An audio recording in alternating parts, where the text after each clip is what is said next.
Ever nose cat fish. ఎక్కడి నుంచి బయలుదేరినావు ఇప్పుడు? నేను మరీ అంత ఎదవలా కనపడుతున్నారా? ఓ మాదిరిగా కూడా కనపడలేదా? ఓకే గైస్, ఈరోజు second day in Goa and ఇప్పుడే లేచినాం మేము. టైం 9 అవుతుంది. ఇంకా మ్యాటర్ ఏంటంటే బయట పరిస్థితి చాలా దారుణంగా తయారైంది. ఫుల్ వర్షం నైట్ నుంచి అండ్ మొత్తం చీకటి ఉంది. సో ఇప్పుడు మ్యాటర్ ఏంటంటే బీచ్లకి అక్కడికి ఇక్కడికి వెళ్ళడానికి అయితే సిచ్యువేషన్ అట్లా ఏం లేదు. మేబీ సాయంత్రం వరకు చూడాలి. A few minutes later. మేము జొమాటోలో బ్రేక్ఫాస్ట్ అయితే ఆర్డర్ చేసుకున్నాం. వడ అండ్ పూరి అయితే ఆర్డర్ చేసుకున్నాం. మనలాగా ఇక్కడ ఫ్రీగా చట్నీ అయితే ఇవ్వరండి. చట్నీకి 20 రూపీస్ సపరేట్గా మనమైతే పే చేయాలి. అట్లనే ఇటు చెప్పు. A few moments later. Okay, so hi. ఈరోజు గోవాలో డే 2. మేము 9 o'clockకి లేచినప్పుడు వీడియో పెట్టా కదా. సో ఆ తర్వాత వర్షం పడుతుండే. సో మేము ఏం చేసినామంటే మెల్లే బ్రేక్ఫాస్ట్ చేసి రెడీ అయ్యి కిందికి దిగేసరికి ఇప్పుడు 11:30 అవుతుంది ఆల్మోస్ట్. ఇప్పుడు ఇక్కడ నుంచి ఇక్కడ ఏదో వ్యాక్స్ మ్యూజియం ఉందంట. మా చిన్నోడు వెళ్దాం అంటుండు. సో అక్కడ చాలా వ్యాక్స్ స్టాచ్యూస్ ఉన్నాయి. ఎస్పెషల్లీ మావాడు ఐరన్ మ్యాన్ చూసి అప్పటి నుంచి వెళ్దాం అంటుండు. చలో బాయ్. 1 kilometer under Daddy. ఆ హ్యాట్ దిగవగానే ఎందుకు? మా హోమ్ స్టే నుండి వ్యాక్స్ మ్యూజియంకి వెళ్ళడానికి జస్ట్ 5 minutes పట్టింది. ఇంత దగ్గరలోనే ఉంది అని మేమైతే అసలు ఎక్స్పెక్ట్ చేయలేదు. ఇక్కడ రైట్ తీసుకుంటే వ్యాక్స్ మ్యూజియంకి రీచ్ అయిపోతాము. వర్షం వల్ల రోడ్స్తో పాటు పార్కింగ్ ఏరియా కూడా మొత్తం వాటర్తో నిండిపోయింది. చూస్తున్నారుగా, ఆల్రెడీ చాలా బస్సెస్ ఇంకా కార్స్ ఇక్కడ పార్క్ చేసి ఉన్నాయి. మనం కూడా త్వరగా లోపలికి వెళ్ళిపోదాం. కానీ ఇక్కడికి వచ్చినావు సేమ్, ఇక్కడికి వచ్చినావు.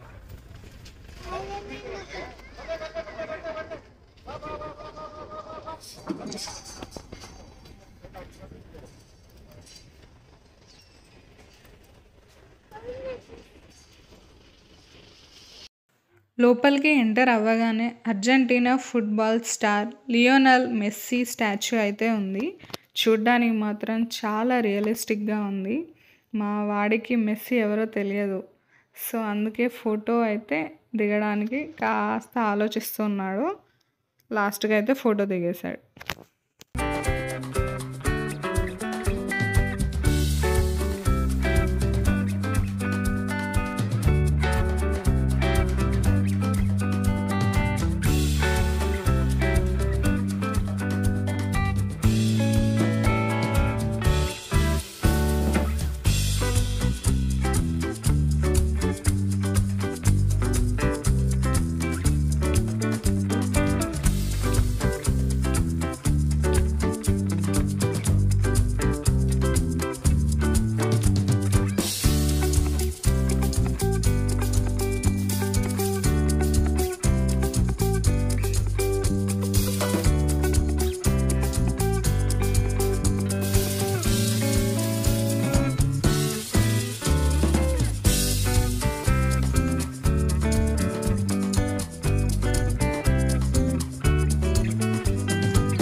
ఇక్కడ చూస్తున్నారుగా ఎవరు ఉన్నారో, మిస్టర్ బీన్. చాలా బాగుంది ఇది చూడ్డానికి. శామ్ని కూడా సేమ్ మిస్టర్ బీన్ లాగా ఎక్స్ప్రెషన్ పెట్టించి ఫోటో తీయడానికి అయితే మేము చాలా కష్టపడ్డాం. లాస్ట్కి అయితే వాడు ఫోటో దిగేశాడు. ఎవరు హల్కా ఏడి ఐరన్ మ్యాన్ అన్నాడా కన్నయ్య? అసలు మేము ఇక్కడికి రావడానికి మెయిన్ రీజన్ మా శామ్ గాడికి అయితే అవెంజర్స్ అంటే చాలా ఇష్టం. ఇక్కడ ఉన్న సూపర్ హీరోస్ అందరినీ చూసి వాడైతే చాలా హ్యాపీగా ఫీల్ అయ్యాడు.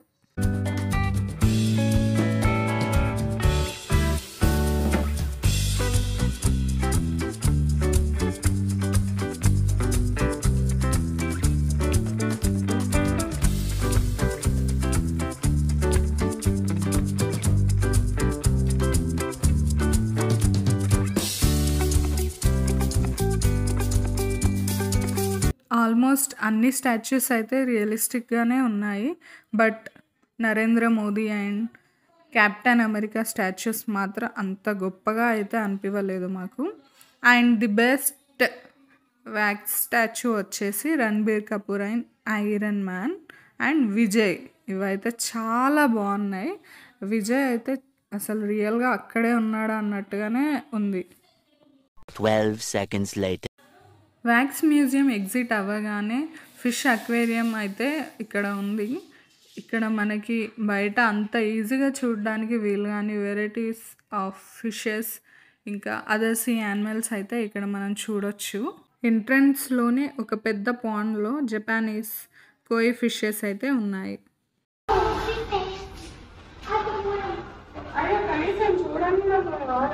అన్నయ్య గోల్డ్ ఫిష్, అవన్నీ గోల్డ్ ఫిషెస్.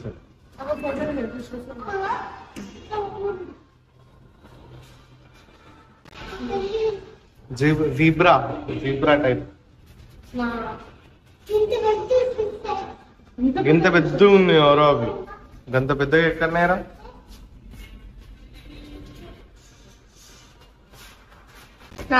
మనం చూసినాం కదా ఎగ్జిబిషన్ లా.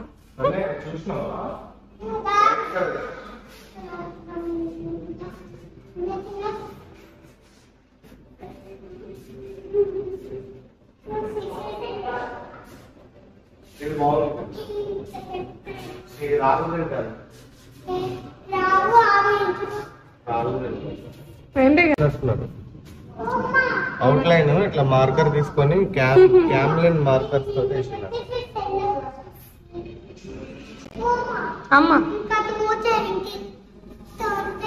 అవునా, వెళ్ళమ్మా.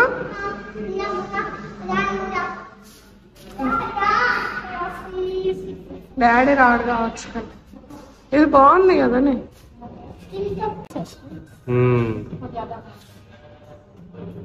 ఇది ఇంట్లో ఉంటే మంచిది అని చెప్పి అప్పట్లో బాగా ఫేమస్ అయింది. Different albino alligator fish. हाँ टीवी में देखा था, बाहर कभी नहीं देखा. కన్నయ్య ఇది ఎట్లుంది? క్రొకడైల్ లాగా లేదా? Crocodile fish. ఈ రెండింటికి గొడవ జరుగుద్దంట, అందుకనే మధ్యలో గ్లాస్ పెట్టిల్లంట. ఒకటి మేల్ ఒకటి ఫీమేల్. క్రేజీ కదా. Colour changing fish.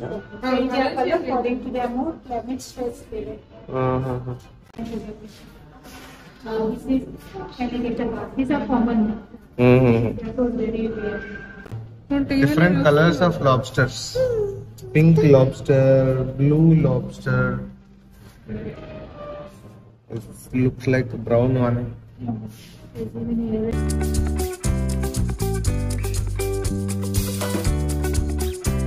Sun catfish, they only live in group అంట,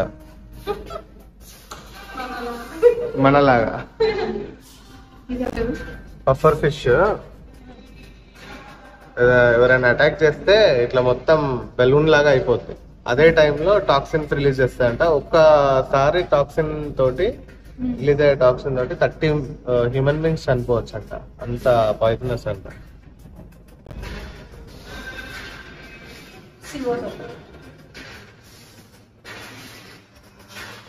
సిల్వర్ డాలర్ అంట.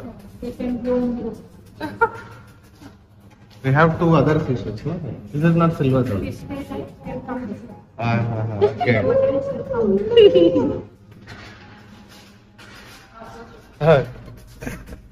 మనం అటు వెళ్తే ఇటు వస్తాయట, అవి ఇటు వెళ్తే అటు వస్తాయంట.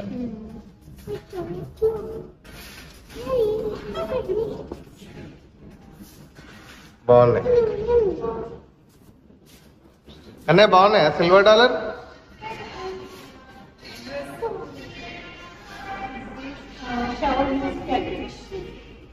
Shower nose cat fish.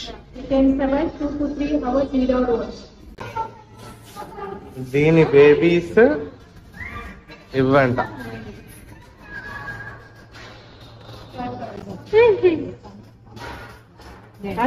అమ్మో, కానీ నువ్వు పెట్టట్లా?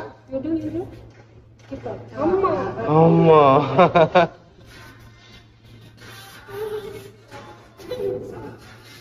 నేను పెట్టా. This is not eating. This is only eating.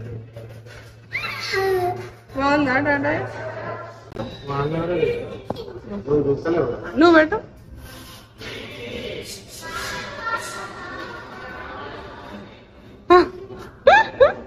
కన్నా నువ్వు పెట్టు. దొరకదు. కిందికి పెట్టు, కిందికి. ఇక్కడ పెట్టు, నేను పెడతా.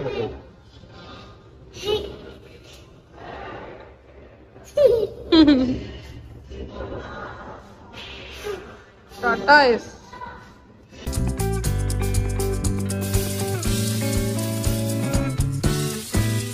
This one. Dory. అగో నీమో ఉందంట అక్కడ. ఫైండింగ్ నీమోలో డోరీ. కన్నా ఇంకో Nemo fish.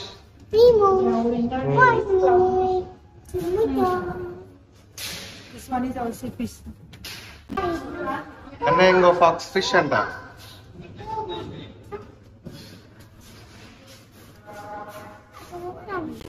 Fresh water, salt water రెండిట్లలో బ్రతుకుతుందంట ఇది. జస్ట్ ఇప్పుడే వ్యాక్స్ మ్యూజియం చూసుకొని అట్లానే ఇదేంటిది బెన్స్ అక్వేరియం, ఎక్కడైతే డిఫరెంట్ టైప్స్ ఆఫ్ ఫిషెస్ ఉన్నాయో అవి చూసుకొని బయటకు వెళ్ళినాం. మా చిన్నోడు ఆల్రెడీ ఉరుకుతుండు, వాడు అక్కడ ఉన్నాడు వాడు. సో కానీ మస్ట్ విజిట్ అనిపించింది, చాలా బాగుంది. ఏమంటావు విష్ణు, నచ్చిందా? బాగుంది. మా విష్ణు ఇళయ తలపతి విజయ్ తోటి ఫోటో దిగింది. నేను కూడా ఏం తగ్గేదే లేదన్నట్టు నేను కూడా పోయి స్కార్లెట్ జాన్సన్ తోటి, ఎంజెలినా జూలీ తోటి కూడా ఫోటో దిగేసిన. ఇక మా చిన్నోడేమో మొత్తం అవెంజర్స్ తో దిగిండు ఫోటో. కానీ బాగా అనిపించింది. ఒకవేళ మీరు ఇటు సైడ్ వస్తే మాత్రం పక్కా విజిట్ చేయొచ్చు. అంటే 250 రూపీస్ వర్త్. అక్వేరియంకి అయినా 250, దీనికి వ్యాక్స్ మ్యూజియం అయినా 250. So total 500 rupees per head. పిల్లలకు లేదు, సో వర్త్ కాకపోతే.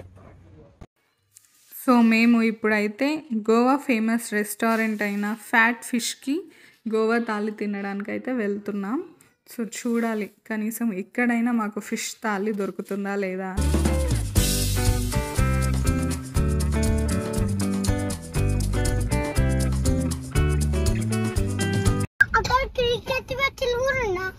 మరి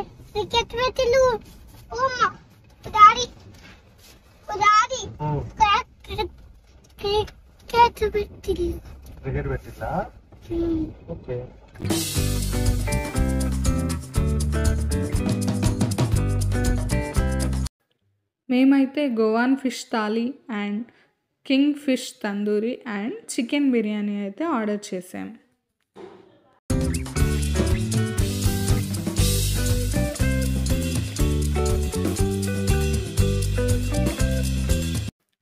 ఫిష్ థాలీలో 2 different types of fish curries and crab curry, prawns, king fish rava ఫ్రైతో పాటు కొన్ని వెజ్ ఐటమ్స్ అండ్ ఫ్రూట్స్ కూడా ఇచ్చారు.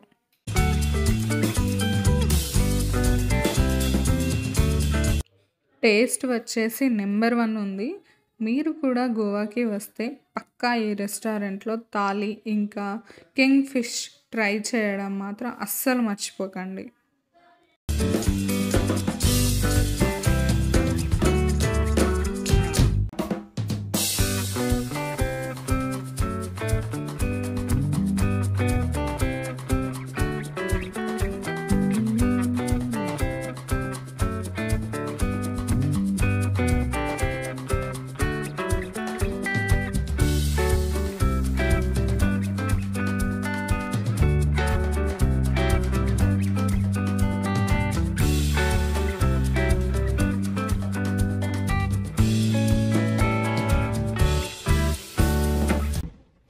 ఓకే, హాయ్ అందరికి.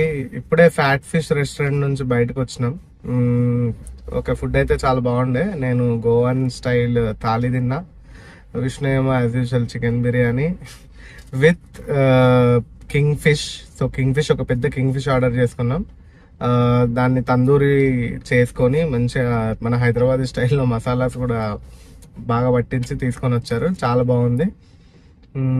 So overall very good experience ఇక్కడైతే. And fat fish restaurant. Yes. So next ఎక్కడికి వెళ్తున్నాం విష్ణు? ఓకే, వాడట టాయ్స్ కొనుక్కోవడానికి పోతుండంట. So let's go. ఓకే, వాడట బొమ్మలు కొనుక్కుంటాడట. Okay, fine, bye. మేము ఇప్పుడైతే అంజునా బీచ్కి వెళ్తున్నాము. పోలీసులు గట్టిగా పడుతున్నారు ఇక్కడ. ఇది ఒక ఓల్డ్ చర్చ్, చిన్నది. ఇక్కడ చాలా మంది ఫొటోస్ దిగుతూ ఉంటారు. ఇప్పుడు కూడా చాలా మంది అక్కడ మేబీ పార్కింగ్ చేసి ఆపినందుకు అనుకుంటా పోలీసు వాళ్ళు వచ్చి వాళ్ళతో గొడవ పడుతున్నారు, ఎందుకు ఆపిల్లు ఇక్కడ అన్నట్టుగా. బట్ యూజువల్ గా చాలా మంది, మేము కూడా యాక్చువల్గా తీసుకుందాం అనుకున్నాం ఇందాక, కానీ మనం ఆగైతే మంచిదని ఏదో విషయం. వీళ్ళ మనకు కొంచెం ముందు వచ్చి ఆగినా కూడా మళ్ళీ వీళ్ళతో పెద్ద హెడ్ఏక్. ఎవరితోటైనా పెట్టుకోవచ్చు, కానీ ఊరుగా ఊరు వచ్చి ఆ ఊరు వాళ్ళతో కానీ ఆ ఊర్లో పోలీసు వాళ్ళతో మాత్రం పెట్టుకోవద్దు. అది ఒకటి గుర్తుంచుకోండి అందరూ.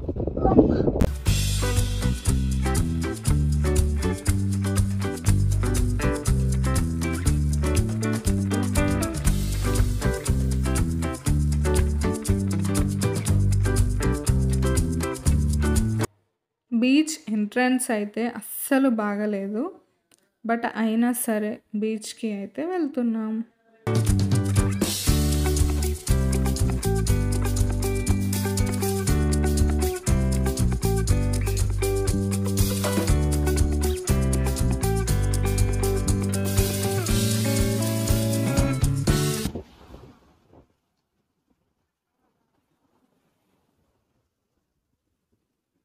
మా చిన్నోడు వాటర్ చూసి భయపడి ఏడుస్తాడు, బాగా పైనకి వస్తున్నాయని చెప్పి.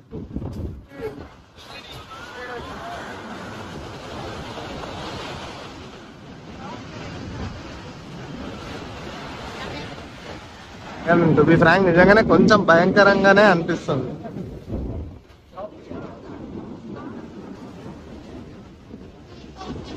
వాటర్ కూడా చాలా పైకి వస్తున్నాయి. నాకు గుర్తుండి లాస్ట్ టైం నేను అంజనా బీచ్కి వచ్చినప్పుడు ఇంత ముందుకు లేవు వాటర్. పాప పైనకి వచ్చేసినాయి మొత్తం వాటర్. సో వాళ్ళ డాడీ తీసుకొచ్చి పైన కూర్చోబెట్టేసాడు. వాళ్ళు ఆడుకుంటుండే విష్ణు, ఆ పాప పైన మొత్తం ఇట్లా కొట్టుకొని వెళ్ళిపోయేలాగా వచ్చినాయి ఇంతకుముందు వాళ్ళ మమ్మీ వాళ్ళు. ఇక్కడ ఉయ్యాలలో కూర్చోబెట్టి చిన్నోడిని కనీసం ఫోటో తీద్దామంటే వాడికి బీచ్ నచ్చక వెళ్ళిపోదాం అని ఒకటే ఏడవడం. అలలు మాత్రం చాలా మీదికి వస్తుండే. ఇక్కడ యాజ్ యూజువల్ చిన్నోడి ఫేవరెట్ గేమ్ ఆడిపిస్తూ వాడిని కాస్త ఊరుకోబెట్టడానికి అయితే మేము చాలా ట్రై చేసాం. వాడైతే ఆ అలల్ని చూసి ఒకటే ఏడవడం. కొద్దిసేపు ఆడుతున్నాడు, కొద్దిసేపు ఏమో ఏడుస్తున్నాడు. సో మాకు కూడా అంత ఎంజాయ్ చేసిన ఫీలింగ్ అయితే రాలేదు ఇక్కడ ఈ బీచ్లో.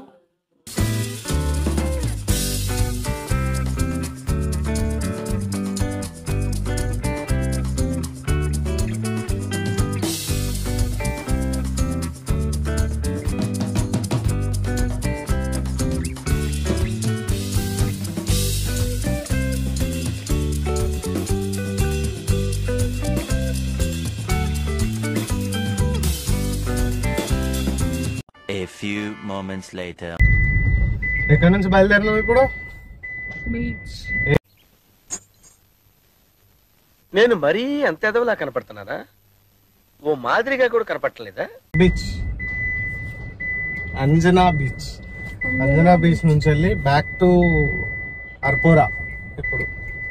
సో కొంచెం కాజు తీసుకునేది ఉంది. ఇక్కడ గోవాలో కాజు ఫేమస్. కాలంగట్లో చాలా షాప్స్ ఉంటాయి, తక్కువ రేట్లో దొరుకుతాయి కాజు. యూజువల్ గా మనకి 1000 రూపీస్ దొరికే కాజు ఇక్కడ 500 రూపీస్ అట్లా దొరుకుద్ది. సో అటే వెళ్తున్నాం ఇప్పుడు.